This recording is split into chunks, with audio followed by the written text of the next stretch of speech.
Hello. Giving you guys my journey, I guess, through this thing called multiple sclerosis that I got diagnosed with. I just want to tell you guys what I'm going through, what it feels like, and for people that are going through it, definitely understand, and for it to give people that don't have it kind of an idea. So first, I'm gonna take you through my journey of how this all started. So in December, I was taking our dogs for a walk. I was living in Florida at the time, and I would get these dizzy spells, almost like I would be dizzy and be out of breath for like 5 minutes at a time. Sometimes I'd be outside with the dog. Sometimes it'd be just me from coming in. So we went to the doctor the first time. Well, we went to the local urgency room, and they had said your blood pressure is 212 over 114. So they took me to the ER. Well, they told me to go to the ER. So we went to the ER, and they couldn't get my blood pressure down in time, so I stayed in the ER for about a week. They took a sonogram of my heart, of my kidneys, of my liver, and everything was fine. So they finally got the blood pressure down, got it under control, and that was okay. So pretty much they had said that also did a CAT scan, did an MRI, and they said that you have white spots on your brain. Looks like you've had some strokes. So okay, so they had put me in touch with a cardiologist, a nephrologist, who is somebody who looks at your kidneys, and a neurologist for the brain.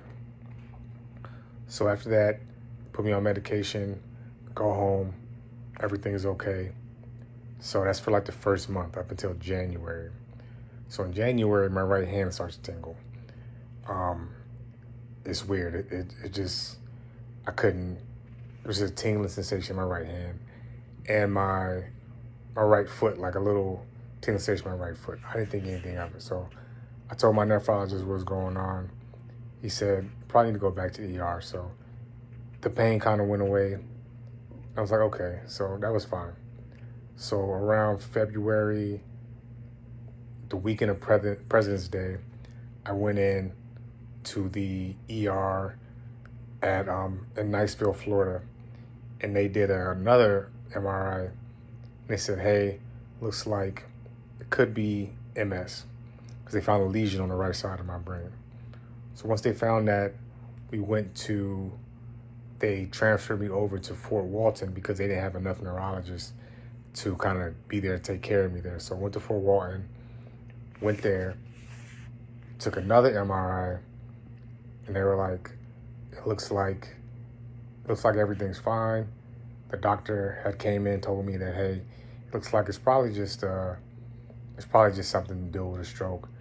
Your tingling and stuff like that is just from a stroke. So after that, I go home so that Monday I'm relaxing, and I go to the bathroom, and I kind of like almost faint standing up, and my eyes rolling back. My eyes started rolling back in my head. I didn't fall or anything, but then I sat back down on the couch. Um, my girlfriend at the time, she called the ambulance. They came, so my blood pressure was super low. It was like 82 or 58. So they gave me fluids, pumped my blood pressure up. I stayed in the hospital till Wednesday, and then I just came home. Well, my mother wasn't so happy with the doctors down there because they still weren't giving me anything. And with strokes, you're supposed to get better with time. And what happened was I didn't get better with time. I just kept on getting worse, and they weren't telling me anything. So I do that. My mom was like, hey, we're going to have you come up here to North Carolina and see the Duke doctors. So that following Sunday, my mom and my sister take a flight out to Florida, and then they drive my vehicle from Florida to North Carolina. So we get to Florida. They're pretty much going off of all the diagnoses that Florida had in North Carolina. So, which was great. The first 2 weeks was great here. It was great. So they were like, and then after the 2 weeks, I started not to feel so good again. Like I went to the bathroom, tried to go to the bathroom, and I fell between the toilet and the shower. I sat on the edge of the bed. I slid. I slid to the floor. My mom came in the room and said, "What you doing on the floor?" I said, "I slid," but it took me some time and I got myself back up. I was in the computer room my mom works in, trying to get some water, and I fell into it. I fell 3 times in the span of maybe 2 or 3 days. So she was like, "We gotta get you to the ER." So we go to the ER. They take a CAT scan and they take a MRI, and then they say, I was supposed to see my neurologist at the end of maybe the following week, but the neurologist had took the CAT scan and stuff. They came in the next morning. This was on Saturday. They came in Sunday morning and said, "Hey, this is not a stroke. This is MS." So luckily they were like, "Hey, we can treat this. There's a lot of treatable. There's a lot of stuff we can do to help you get better." All right. So then I'm like, okay. So I stay in the hospital for about 3 days. They're about to send me to outpatient therapy for about a couple of weeks, where it's like a hospital floor where they do rehabilitation. So I do that. So the next day I take a COVID test, which, mind you, I took a COVID test when I first got there and it was negative. So I took another COVID test. They were like, "You have COVID." We're like, "What?" It doesn't make any sense. So I had to stay there another 10 days just to make sure I was cleared to go to the rehabilitation center. And granted, so with the COVID test, my sister, my uncle, my aunt, and my mom, they all tested negative because they'd been there to see me. Come to find out, there was 3 more breakouts on the same hospital floor. So somebody brought COVID in and gave it to the patients, which is okay. So like I said, I just stayed another 10 days, which was just, it sucks because you just laid in the bed for 10 days, pretty much not doing anything. So that sucked. So we did that. So then I go to rehabilitation, and pretty much what MS does is MS strips away your, like, say there's a wire that connects your brain to your nerves to your ligaments. So my brain tells my hand how to move correctly. And then so what MS does is strips away the covering of that wire. So now you have to learn, like a baby, how to reuse all your tools again. You got to reuse how to, well, for me, now I'm not saying anybody else, for me, I have to relearn how to walk again. I have to relearn how to use my hands again, because my hands, my left hand, shaky, doesn't work that well. My right hand is numb. It goes in and out. It gets stiff sometimes. So what physical therapy has helped me with is, because when I came to physical therapy, I couldn't walk. Matter of fact, when I came to the hospital at the first time, when I fell, I couldn't walk. I struggled. My mom and my aunt had to literally struggle to get me to the car because it was hard. Like, I was struggling. I remember that morning, the night before, I was fine. Like, I could eat and stuff like that. But that next morning, my mom had brought me food into the room, and I sat in my working chair, and I was struggling to put the fork into the eggs. And then I was trying to put my pants on. I couldn't do it. Trying to put my shirt on, I put them like halfway on. And I'm like, "Mom, I need help. I need your help." So he did that. I said, "I need help putting my shoes on." So before we went, that's what happened. And it was crazy.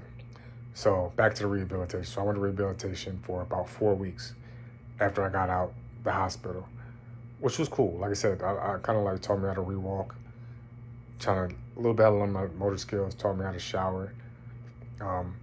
There's a lot of things that they did teach me in there. So I come home, and I'm just pretty much at home now. I take occupational therapy once a week, and I take physical therapy twice a week, which has been working well. Like my walking, my lower body is coming along just fine. Just trying to get these back, get these back working right, which they are, just coming along slowly. But luckily my occupational therapist had a spinal injury. So she said it took her 9 months to learn how to type. And, it taught me everything that it starts in your shoulders when your muscles start to come back in, and then it works its way down to the hands. So what just happened And unfortunately, you do a lot of weird sensations. Like my arms feel heavy. Sometimes they feel like, you know, that tingling feeling when you sleep, like when your legs fall asleep, something falls asleep, and you try to wake it back up. It feels like that. It feels like a tingling carpet is like wrapped around my arms. Or sometimes it feels like a cold piece of leather has been laid into my right arm sometimes. It's just weird. It's a weird sensation. But yeah, my hands, my right hand will tighten up sometimes. So like I said, I'm trying to, you know, so it'll have its own spasms and do stuff like that. Like, so I'm new to this. I really don't know what's going on. But end of the day, it's like, I know I'm going to get better. I know I'm going to get through this because I'm getting better. It just takes time to fight. And yeah, with MS, it's weird. There's no actual cause of, like, one thing that causes something. Like, it's like almost like cancer. Like, it has no name. It doesn't matter your family history. It could just come. Like, you don't know where it's coming from. It happens like that. But so that's it. So I'm just gonna take you guys through my journey. So this is my first video. I can't hold the phone because it'll start. I'll either squeeze it too hard and start pressing too many buttons, or I'll drop it. But yeah, this is my first video. I'm gonna have a lot more videos to talk about what's going on, talk about what's helping me, what's not helping me, talk about some of the sensations that I feel. But I'm gonna say one of the first things to have when you have MS is a support system, and positive thinking, because I got a hell of a support system. My mother, my sisters, my aunts, my uncle, my cousins, my friends, they all call to check on me. They all call to make sure I'm good. And you need it, like you do. You do need something to look forward to from people. And these people in my life have been there for me like no other time. And I'm happy about that. So I just want to say thank you all for being there for me. And more to come.